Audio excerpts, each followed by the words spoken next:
Hola amigos, ¿qué tal? Stuart here from Spain Speaks with a Spain news update. And Spanish Prime Minister Pedro Sánchez's influence in world affairs seems to be growing, so much so that he's even telling the Chinese what to do. But more about that in just a moment. Firstly, a big thanks to all of the people that left comments on the last video. Lots of comments, lots of debate happening there as usual.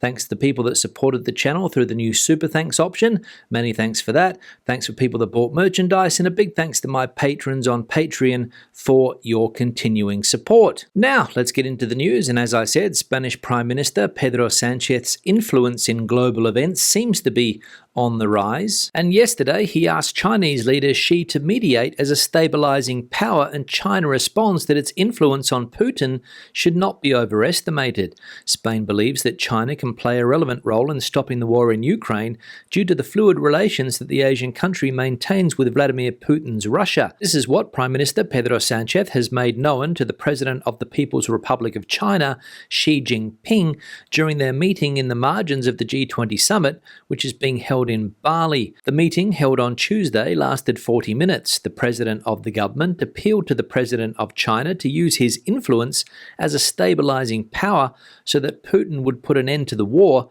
according to sources in the government. Xi Jinping stressed that his country is not a player in the war in Ukraine, and that although he has a good relationship with his Russian counterpart Vladimir Putin, his capacity to influence him should not be overestimated. So Prime Minister Sánchez getting the opportunity yesterday to sit down with the Chinese leader Xi Jinping for 40 minutes and discuss various matters related to trade relations between the two countries, Spain and China, and Sánchez also using some of those 40 minutes to tell Xi that he should call his mate Putin and tell him to end the war in Ukraine. But we saw what the Chinese leader's response was. Now, Spain seems to be moving ahead when it comes to renewable energy, and now 47% of Spain's energy comes from renewables. The 8th day of the climate summit kicked off with a day dedicated to energy.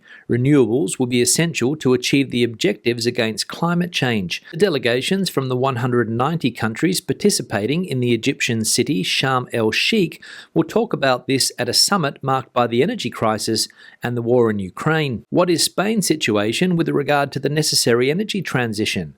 In the last decade, progress has been remarkable, although there are still pending issues. In 2012, the production of clean energy generated was around 30% of the total. Wind power contributed 17.1%, hydroelectric 7.3%, photovoltaic 2.9%, and thermoelectric 1.2%, while in 2021 it reached 47%. In 2022, with provisional data up to August, clean energies represent 41.3% of total renewable energy, although the data is affected by a summer in which much more energy was exported to France, and this was largely produced by combined cycle plants which use gas. So Spain moving ahead on the renewable energy front. 47% of all energy produced in this country in 2021 came from renewables. And I'm sure Spain's greenies are happy about that. Now, keeping on the subject of the environment, the other day marked the 20th anniversary of Spain's worst environmental disaster, that of the oil tanker the Prestige, which spilled its load onto the Galician coast back in 2002. And as we can read here, Spain's biggest environmental disaster, the Prestige oil spill 20 years later. After he finished his workday on the 13th of November 2002, Javier Sart, a sailor for 20 years in the Spanish region of Galicia, was in a bar with his colleagues. They had heard the news on the radio while fishing that day. One of the boats in the Finisterre corridor was having problems, nothing too uncommon. No one could have foreseen that this seemingly manageable event would become the worst ecological disaster in the history of Spain. Never before had 63,000 tons of heavy fuel oil flushed the coasts of the north of the Iberian country, ending up creating 2,000 kilometers of a polluted area stretching from Portugal to Spain and France. So there we go, 2002 was the year of that disaster off the Galician coast in the northwest of Spain, and at the time it was a situation that was terribly managed by the central government. The politician in charge of the disaster was a person called Mariano Rajoy, who instead of stepping down because of his bad handling of that situation, went on to become Prime Minister of Spain. Believe that if you will. Now, the new digital nomad visa that the government is planning to launch early 2023 2023 and a lot of people are looking forward to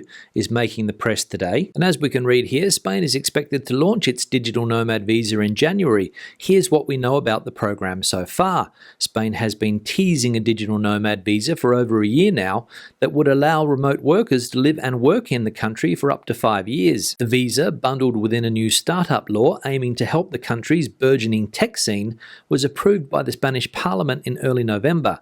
Now, the bill just needs final ratification by the Senate before going into effect. Under the Startup Act, visa recipients who make less than €600,000 a year would qualify for a reduced non-resident income tax of 15% for up to 4 years.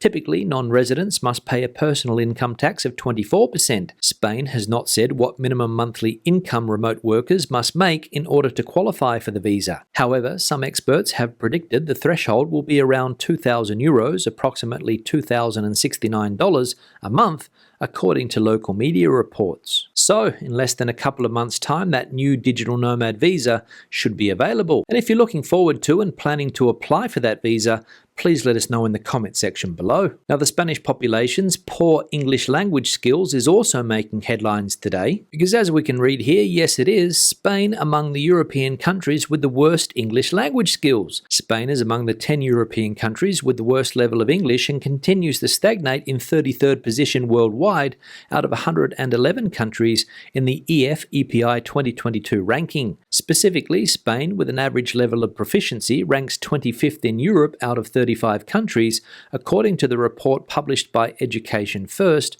which is based on test data from more than 2.1 million people worldwide who took the EF Standard English Test or an English Language Proficiency Test in 2021. Its position in this world ranking, whose top 10 is dominated by European countries, places it at the bottom of Europe in terms of the level of English, behind Italy, which has gained 3 places in this edition, and ahead of France, which has dropped 3 places from 31st to 34th. So surprising to see that Spain still lags behind other European countries when it comes to the level of English in this country, given the amount of effort that people have put into learning a language like English over the last few decades. And if you've got an opinion on why the Spanish struggle with foreign languages like English, please let us know in that comment section below also. Now let's have a look at some of the comments from previous videos. One here from Patricia: only if you live on the coast in the Canaries do you not need heating.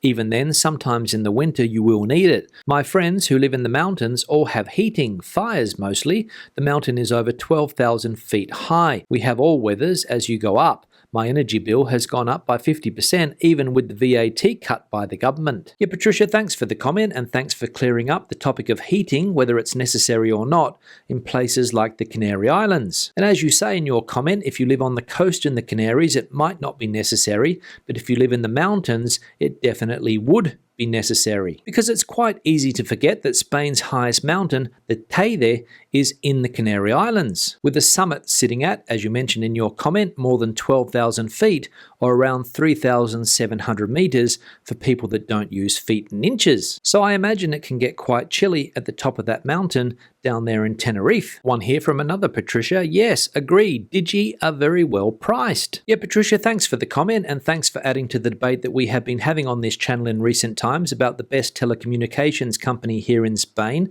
I recently changed to the company that you mentioned in your comment, Digi, D-I-G-I. I was with Vodafone before but got fed up with their service and decided to change, and Digi seems to be working quite well. The internet connection that I have here at home is fast and reliable, and the mobile service that Digi offers hasn't failed me yet. But the thing I like most about this company is when it comes to billing, bills that are very easy to understand, unlike Vodafone, where you needed a PhD to understand what was going on. And don't get me started on Vodafone's customer service here in Spain, which is absolutely terrible in my opinion. So a big thumbs up for Digi, a big thumbs down for Vodafone Spain. One here from Simon: what? Trust the Spanish politician in Mallorca? You sure? No thanks. Plus Turkey, 75% cheaper and better quality than Spain, just 2 hours longer on the plane each way. Yeah, Simon, thanks for the comment. And another person, it seems, that will be voting with their feet when it comes to holidays next summer, not coming to Spain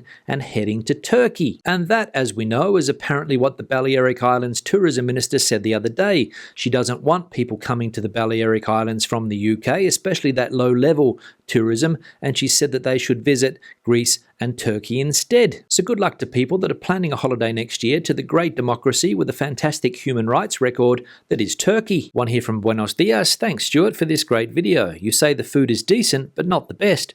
Where in Spain would you say offers the best choice of great food? Yeah, Buenos Dias, thanks for the comment, and I think you are referring to something that I said in my Albacete video that I published around this time last week. I said that the food is decent, but not the best that I have tried here in Spain. Or at least that was my experience from the restaurants that I visited during my time there. We were there for just under 3 days, and I think during that time we had lunch and dinner at around 5 or 6 restaurants. And the restaurants that we went to offered decent food, but nothing really stood out. And to answer your question on where the best food in this country can be found, in my opinion, it's the north of the country, whether it be Galicia, Asturias, Cantabria, the Basque Country. Some of the best meals that I have had in this country have been in the north, and they were lunch or dinner experiences that really stood out. But again, that's just my opinion, and I'm sure that you can find good food and good restaurants in virtually every part of this country. And finally, one here from Outdoor Chilled. Of course, they don't want people to get solar power and be self-sufficient. The energy sector would lose customers, and it's a big lobby and €1 billion industry. They pretend they would like it. Yeah, Outdoor Chilled, thanks for the comment, and you're right, the energy industry in this country is a very powerful lobby indeed. But then again, tell me a country where the energy industry isn't a powerful lobby. And now that we have an energy crisis and people's electric and gas bills are rising like never before, and government intervention doesn't seem to be working, a lot of people are now realizing for the first time just how powerful these companies are. We saw how powerful these companies are here a couple of years ago with the famous sun tax, the fact that they were able to lobby the government to introduce a tax on solar panels so that people couldn't become energy self-sufficient. But fortunately, all that has now changed, and it's a lot easier to get off the grid. But I wouldn't be surprised if that changes again if the opposition party gets into power next year. But time will tell. On that note, I'll wrap the video up. Questions and comments, please leave them in the section below. Debate the video out as you normally do. Give it a thumbs up if you liked it, thumbs down if you didn't. I'll see you in the next one. Hasta luego.